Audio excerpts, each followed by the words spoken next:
impossible to tell the cradle-to-grave story of Lee Miller because she lived so many lives. The real truth about Lee and who she became was really when she worked for Vogue as a war correspondent and went and photographed on the front line during World War II. It's finding a period in someone's life that tells the crux of what they're about. And for Lee, it's really those 10 years, which take us from pre-war, the kind of saturated, beautiful sunlight of the south of France and all of her artistic friends, right through to the darkness of Dachau. It's not about the drama of Lee's life, it's about her inner life. It's about how she felt and what drove her forward and what propelled her into these sometimes terrifyingly dangerous situations. Underneath all that drama, there is this passionate story. This happened! This really happened! Lee! The way that we shaped it into something that felt a bit more ready for the screen was by including a conversation that Lee has with a young man about what happened to her. Do you want the world to know about you? Lee Miller's story is vast in its energy, in its tragedy. And any story surrounding the Second World War is traumatic. Market and action. Our story begins just pre-war, and we get to meet all of the characters. So Solange Diane, played by Marion Cotillard, Roland Penrose, played by Alexander Skarsgård, Noosh, played by Noémie Merlan. And just that sense of how free and happy and just gorgeous they all were, living this kind of somewhat charmed life, but certainly oblivious to the horrors of what was literally round the corner. Hitler is on the rise and he's already in power in Germany, but it's still a time of freedom and happiness, and just they're in a blissful state and they're madly in love and they're in the sun with their friends, eating and drinking and having a great time. And then we experience Lee making this move to London. Lee, being Lee, walks into Vogue and says, I hear you're the woman to see about a job. Audrey Withers. Yes, I am. Doesn't get the job immediately, but does start working and photographing London in the Blitz for British Vogue. Audrey and Lee's connection ended up giving us some of the most important images of the Second World War and photographic evidence of what had been happening. Pay no attention to the burning building over my shoulder. As things really heat up in Europe and the war is in full swing, Lee decides she has to go. She realizes that propaganda is working and women are literally not being told what's going on. And Lee was a truth seeker, and she was a truth teller. That was the reason she wanted to go, to out the bad guys and to tell the truth of the atrocities of the Nazi regime. What we wanted to do was to be with her, hear her breathe, see what she's seeing, go through these events with her. She feels the dirt. We see the dirt under her fingernails. And that's what's wonderful about Kate. She's not afraid to get herself in there, to feel, like she's just gone through a battle. And we see that. The style of her photography changed completely when she went to war, and it became this real reportage work that I think is when Lee really became herself, having the confidence to take those photographs, which were incredibly hard to take because she was standing in the face of death. But also, she taught herself to write. She'd never written before, and she didn't believe in herself initially, but through her friendship with Davy Sherman, the war correspondent from Life magazine, he gave her the confidence to believe in the words that she was capable of writing on the page. I think it's safe to say you're getting the hang of this. You think? It's damn good. She was incredibly talented and an incredible writer. I mean, the prose that she wrote and the things that she wrote are really quite beautiful and poignant.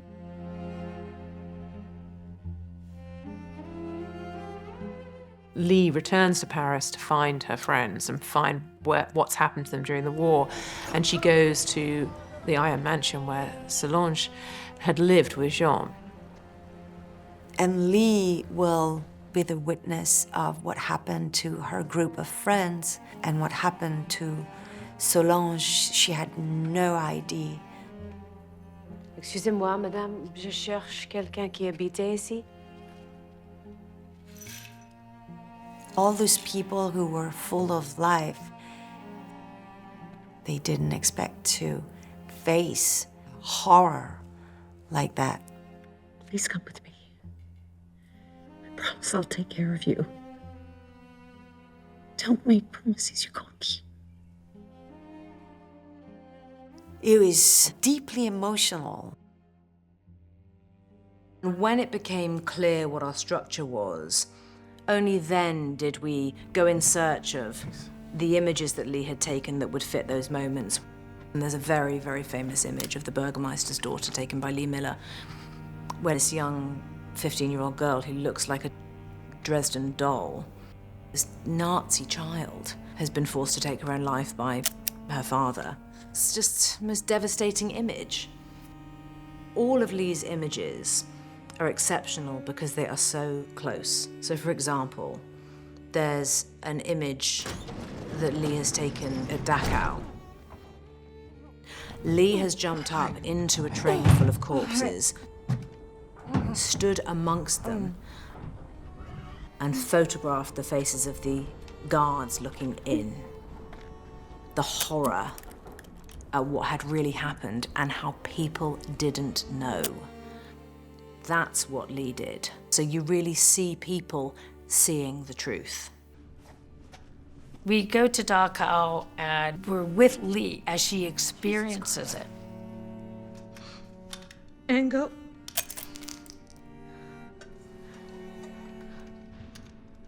But then when we see the evidence of the photographs, we go to Lee's photos for real.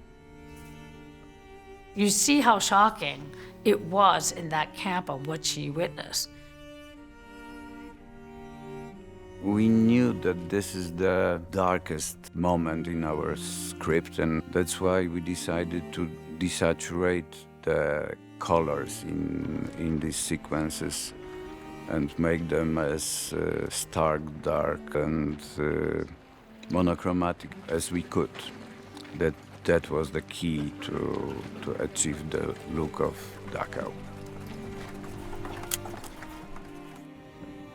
We always knew that we had to have Hitler's bathroom. The 179th Regiment had already made their way in, and they were having a bit of a party. Welcome to Hitler's humble abode. Thanks.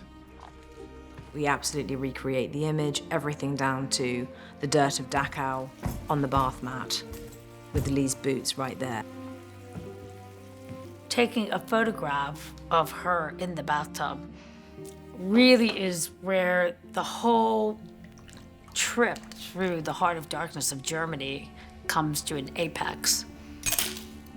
They washed the dust of Dachau off in Hitler's bathtub, and that same day, Hitler and Eva Braun killed themselves in his Berlin bunker. Lee is so determined to go there and to document what's there.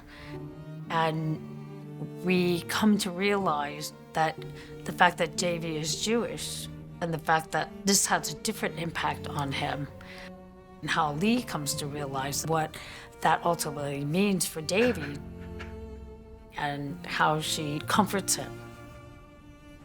If you're a human being and you experience something really intense with another human being, you're bonded with them in a way.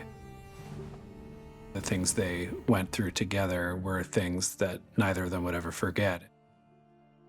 It's a story about a woman and a human being with a heart and a soul and how those things affected her. A woman who knew what women wanted to hear, who knew how to be a woman herself, to embody that femininity and that power.